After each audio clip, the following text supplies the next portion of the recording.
How do I pick the story? Well, generally it's in conference with my bosses. Generally on the Gold Coast, a lot of our stories come from the police scanner, or we monitor the emergency channels of the lifeguards, fire, ambulance, police, the airport, construction sites. So generally, if something's breaking, we can find out what's happening by monitoring their communications.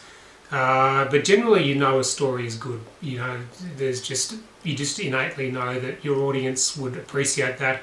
You know, if I'm interested in it, I live on the Gold Coast. I'm generally I am of an understanding that if it interests me and I live here, then it's probably going to interest somebody else as well. But obviously, the values we look for is it informative? Are you telling the listener or the viewer something they don't know?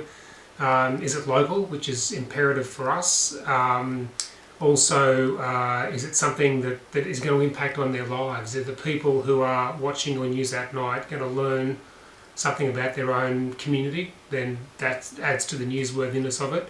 And then back again to pictures. You know, if it looks good, then it's going to attract people's interest as well.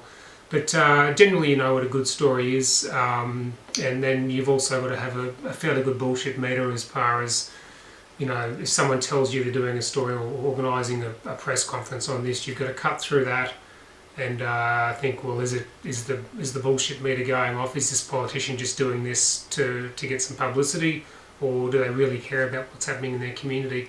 And that just comes with time. Eventually, you do become quite cynical and objective about what it is that they're trying to tell you, and you can normally cut through fairly quickly. But yeah, depending on the story, but generally I think most people know what's a good story and what interests them.